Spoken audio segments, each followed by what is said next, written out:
A French man was fined for breaking the lockdown in order to smash a guy's face in.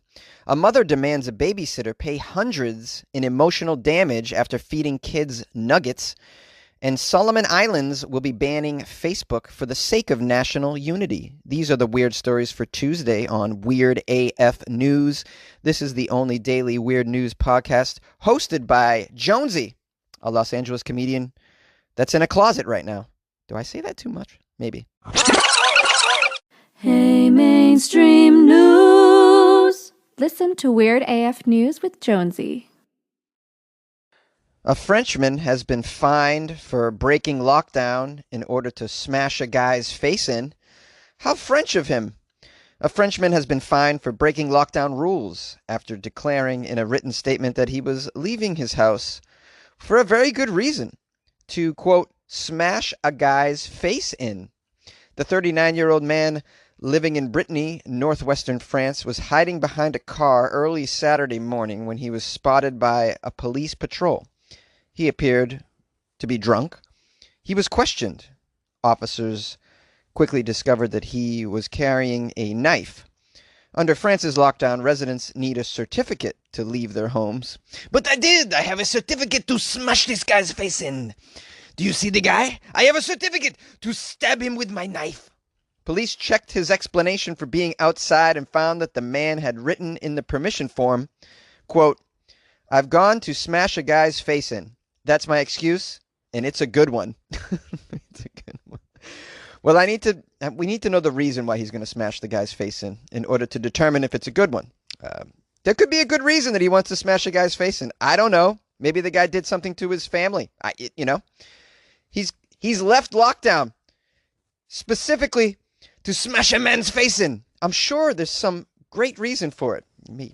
He stole his cheese. I don't know. The French have strange behaviors. Now, the police chief apparently explained this was not a legitimate reason to break the lockdown and that the man would be detained overnight. Here's a quote from the police chief. Somehow he wanted to respect the law because when he was questioned at the police station, he insisted on the fact that he was less than a kilometer from his home. Under the country's lockdown restrictions, by the way, that was a great French accent for a police chief. Under the country's lockdown restrictions, people are allowed outside for 1 hour of exercise per day. 1 hour of exercise?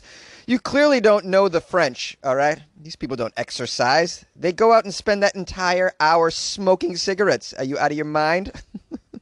Exercise. The French. Good one. Good one, media. The other rule is outside for 1 hour. Also, no further than 1 kilometer from the residence, which is about 0.6 miles. This man that left lockdown to smash a guy's face in was fined 135 euros for breaking the lockdown and another 150 euros for being drunk in a public space. When questioned about the knife, he told the police he, quote, did not intend to hurt the guy with it. France imposed a new lockdown in late October in response to a rise in COVID-19 cases, shutting non-essential businesses, restaurants, and bars. Schools and workplaces have remained open and care home visits are allowed, but people can otherwise only leave their homes in France for work, medical reasons, shopping for essential goods, or exercise, aka smoking cigarettes. Well, maybe you ought to change it to allow some people to go out and exercise a grudge or revenge. Some people need to get out there and smash a guy's face in. A mother demands a babysitter pay hundreds of dollars for emotional damage after feeding the children nuggets. Although finding a babysitter to trust isn't the easiest task, it's not generally a big deal. Even when we find one that is even trustworthy, we still have to share our own personal parenting boundaries with them because every family is different. One babysitter found this out the hard way after something went sideways while watching 2 young children, and it made the mother very, very angry.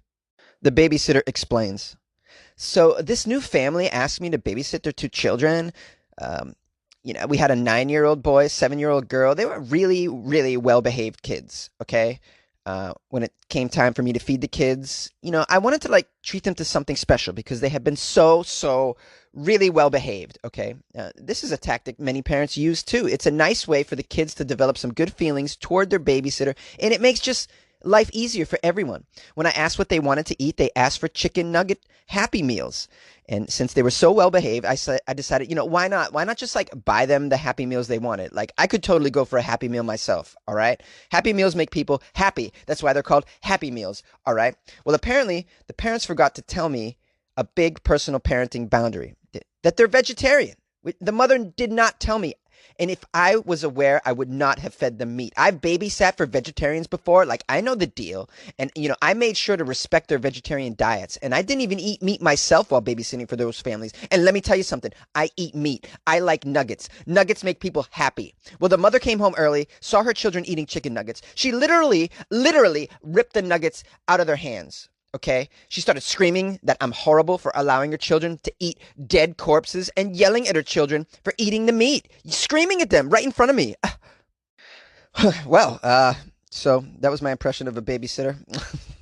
I think it's pretty good. I can understand the mother being just horrified when she arrived. But if the mother didn't tell her, I mean, that's on you. You got to tell the babysitter important shit like that. Clearly. You got rules for the kids? How's the babysitter supposed to know? What is she, a mind reader? Did you hire a mind reader for $22 an hour? I don't think so, okay? So you got to cut everybody a break. And how about don't yell out the word dead corpses in front of your children? Are you horrible? Are you trying to, like, permanently scar them? You don't yell out, you're eating dead corpses.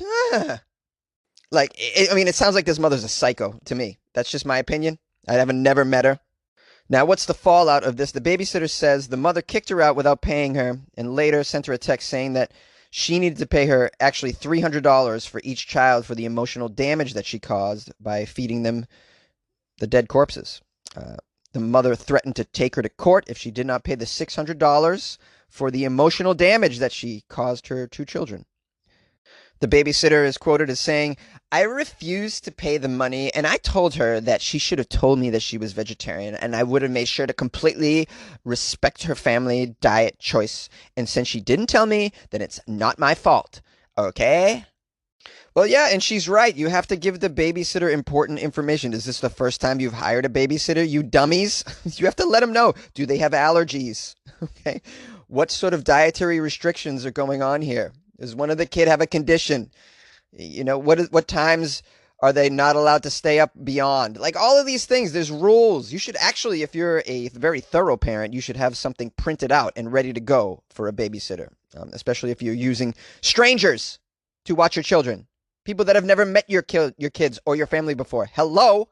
I'm not even a parent and I know this shit. It's just rudimentary. And by the way, can we just take a moment to recognize what a rock star this babysitter is, by the way? Like, if you were one of those kids, how happy would you be?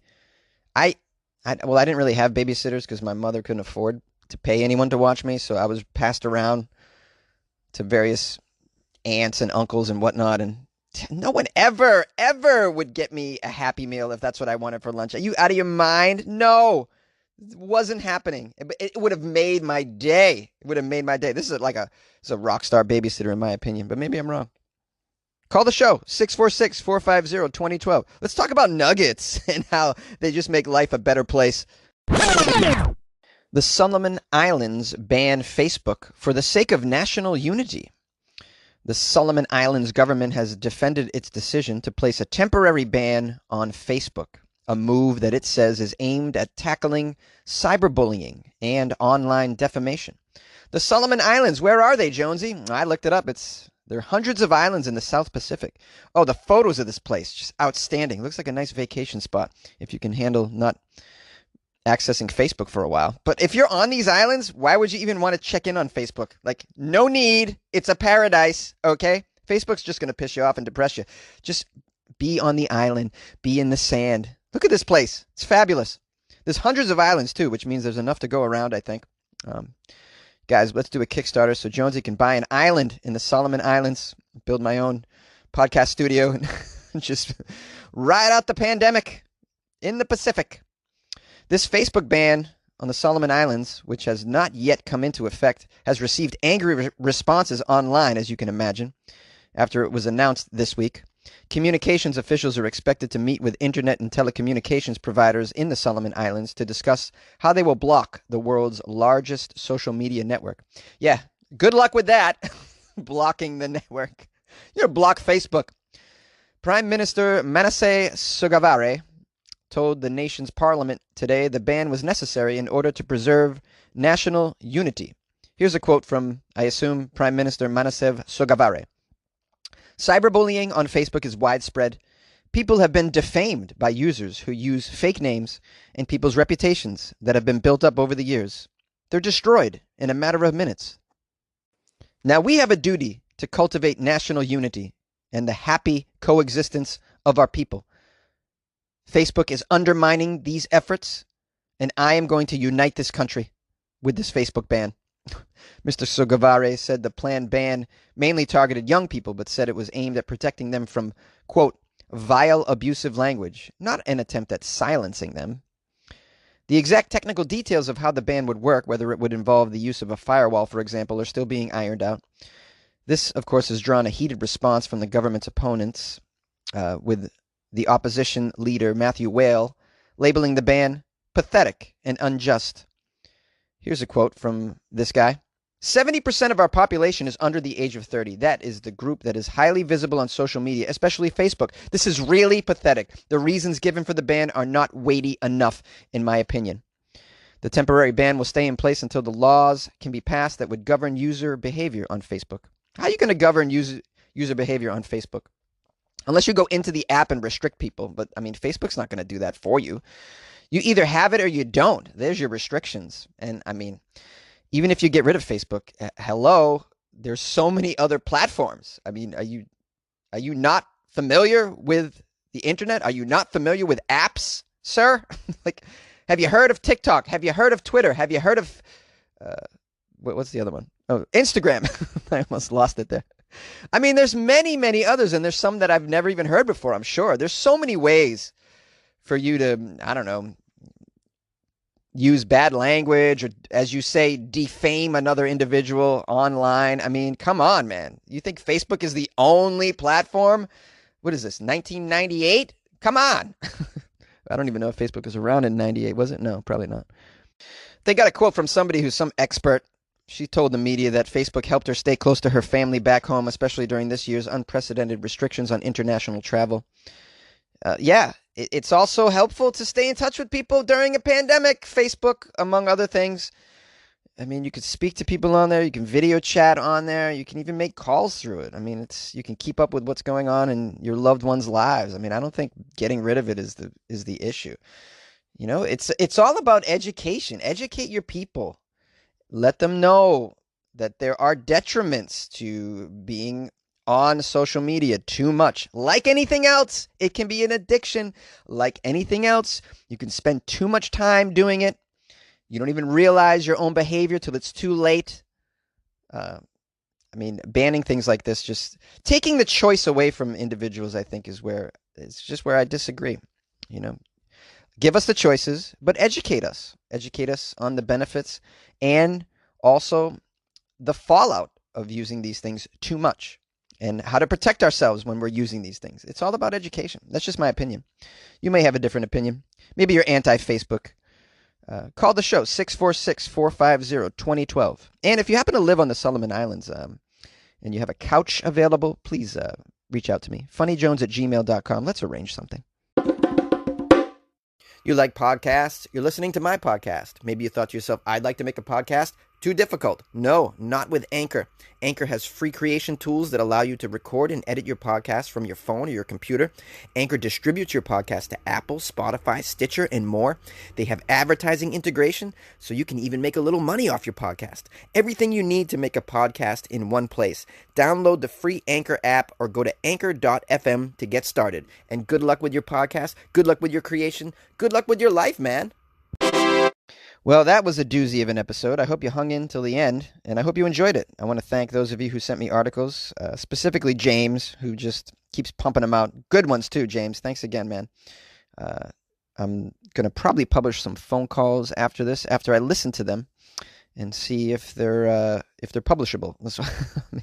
Well, some of you like to drop F-bombs in your messages to me, and I just can't push them out to the world, you know? You got to think about the kids, okay? You got to consider the kids. By the way, give your kids some damn nuggets. Make them smile. Call back. What else? Oh, I wanted to remind you of the Patreon. It's the holidays coming up. Why not support Weird AF News and Jonesy? It's you can go to patreon.com/weirdafnews and join the Patreon by buying Jonesy a beer. Once a month, buy me a beer. Why not? Why wouldn't you do that? Then you get access to bonus episodes, my comedy album, some songs, all those fun things. And you get to join a little community of weirdos that really love the show, and they interact on there. I post things, and we have discussions. We vote on. No, we don't. I haven't figured out how to do a voting thing on there, but I'm sure there's something you can do. But yeah, I'm gonna put something in the Patreon today, as a matter of fact. Yeah, it's just a cool thing. Check it out. If you like Weird AF News, you'll love the Patreon and the extra content that you get in there, and the good feeling that you get for supporting the show. And know that I appreciate you. I'll give you a nice shout out, give you some love. Yeah, so it's patreon.com/weirdafnews, or you can join it by going to weirdafnews.com. And while you're on that website, you can go digging through transcripts and play some games on there. Not games plural, but just one game actually. See if you can find that little Easter egg. There's a game that you can play on my website that I had put on there. And yeah. What else? Oh, you can buy me some coffee on the website as well. You can make a donation on the PayPal on the website. Just go to the website. Check it out. weirdafnews.com. What else was I going to say? Okay, well, I just hope you're having a nice day, night, morning, whatever you're doing. Please stay safe. I know the holidays are coming up, so, make your preparations, but do it safely. And, yeah, I'll be doing episodes, maybe not on Thanksgiving Day, but around that time. Still be doing them, of course. Well, we'll consider it anyways. I appreciate all of you, by the way. Thank you for your loyal listenership. Please tell a friend about the show, and just know that I love you, and I appreciate you. Hey, Jonesy, it's Michael from Iowa City. Do me a favor, man. Would you play this message that I'm leaving after the outro on today's message? Thanks, buddy.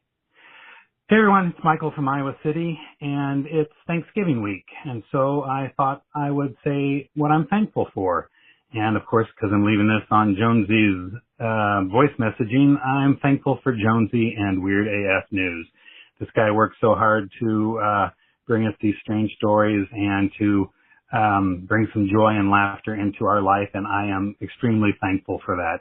I have said before that I'm legally blind, and I, don't get out of the house a lot, but I welcome Jonesy and the Weird AF family into my home every day, and I'm extremely grateful for the fellowship of the listeners that leave their messages at the end of the day. Or the Weird AF family is kind of like my extended family, and Jonesy works very hard to bring, some strange news and some comedy into our lives, and I'm greatly appreciative of that. Therefore, I'm extending a challenge. It's the Thanks for Giving challenge, and for every new person who joins the Patreon as of this moment and through the entire Thanksgiving weekend, that would be Sunday night at 11:59 p.m., you join the Patreon starting at the $2 level, and whatever other level there is, I will match that $2 level, but up to 50 new Patreon members. I'm only going to match at the $2 level, but please feel free to join at whatever other level you would like to join. So up to 50 new Patreon members, I will match at the $2 level, just because it's time for giving. I'm not going to be able to go home to my hometown this weekend for Thanksgiving, so that will save the money that I would spend on bus and other expenses going home. So I'm going to donate it to Jonesy instead. So that's the challenge. Join the Patreon at the $2 level or more, and I will match all new Patreon members at the $2 level up to 50 members. So please accept the Thanks for Giving challenge and show Jonesy your appreciation, that you're thankful for him and Weird AF News and the Weird AF family. So I hope people will accept this challenge and show their appreciation. Thanks, Jonesy. I love you, man, and I love the Weird AF family. Everyone take care and be thankful for what you have. I have an attitude of gratitude, and I want to express that in this way. Love you all. Take care. Everyone be happy, safe, wear a mask, and please avoid going home for Thanksgiving to be with your loved ones. If you're planning a Thanksgiving gathering, you might be planning a Christmas funeral. Hey, Jonesy, it's Finn. I just wanted to call in and say, I wanted to talk about the story you did Monday about the sex doll at the school in Australia. I'm not gonna lie, when you started talking about like what else would be acceptable to get over the fires about the pig slaughtering and stuff, I was taking a sip of water when you started to say that, and I laughed so hard that I spilled water all over my bed.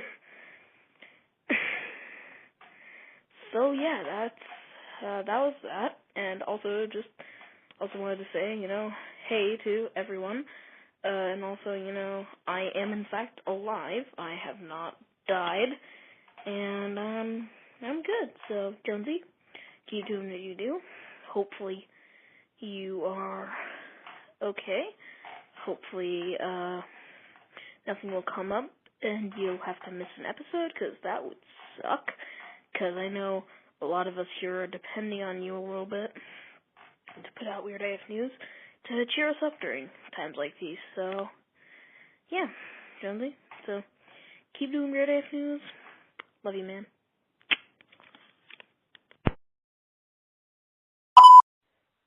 Get up out of your bed, eh? Not a bad Texas accent. I just talked to my brother-in-law, who's the fire chief not far from where the large turkey cookout was taking place. They didn't have to go help the fire department in Tyler, but they did get kind of a kick out of the whole deal. But I also wanted to touch base on a story from Friday, where the lady was caught pleasing herself on multiple occasions. She should have been over here in Texas. I think she would have found it. Maybe she would have gotten a little bit better service. I think I could have made that gas station a full service instead of probably self-serve, what she was used to. Because probably, from what I can tell, they're so involved in their extracurricular activities down there. Probably can't get it up half the time, these dudes. So, send them up to Texas. I'll be glad to service. Like that wrestler said, you can't all be first, but you can all be next. Woo! Yay!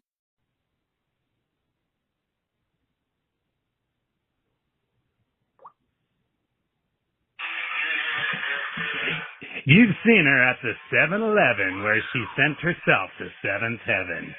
Then she appeared at Popeyes where she made your eyes pop. Now, see her at the best gentlemen's club in Newport Richey. That's right, the Lumberyard.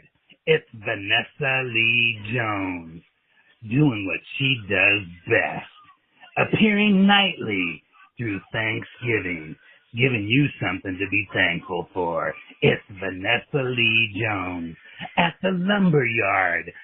That's right, the Lumberyard, the best men's club in Newport Richey. The Lumberyard, where men go to get wood.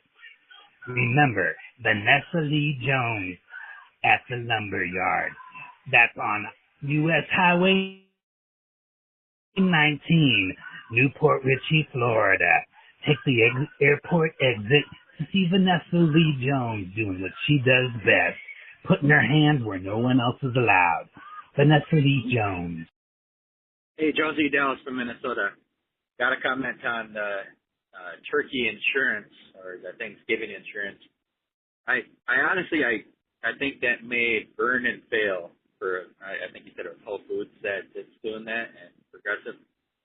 The reason I say that is I can't imagine too many people actually wanting to get this insurance, aside from the group of people who are going to purposely do a horrible turkey dinner just to get this $30 gift card. I know they're actually spending $30 to do it, but when when you're basically going to be able to make the worst turkey dinner possible for free, I think some people are going to have a lot of fun with it. And it might be kind of interesting if they actually publish the pictures of these horrible turkey monstrosities. I, on the other hand, I know how to cook very well. I used to be a chef. I don't cook for a profession any longer, but I do often cook for family and friends, even large gatherings.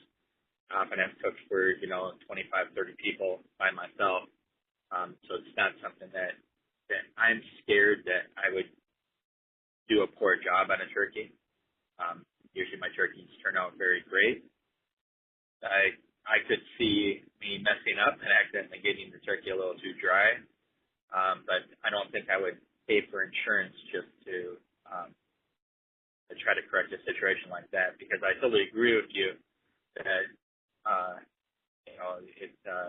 the Thanksgiving would already been ruined. Once it's $30, oh, okay, so now I get to pay for Christmas dinner. But I honestly think that it would be ruined. Now, to go on that other story you had about the parsley smoking person from Spain. So it has to be illegal in Spain if you have to go through a dealer, but I wonder if it is pretty lax. I know that the country next to it, Portugal, is really lax on a lot of drugs. I don't know if it's legal to sell drugs in Portugal. I really need to look at that, but I know that the police are incredibly lax on even saying it's a punishable offense or anything like that. So I wonder if they're getting some of their rules from Portugal, at least if that story is true. It just seems kind of fake, because I can't see someone smoking it for 4 years and then finally making a complaint. I'd be completely embarrassed, and I wouldn't tell anyone. Of course, at 4 years, I think everyone would know. But it just doesn't make sense unless maybe you've never smoked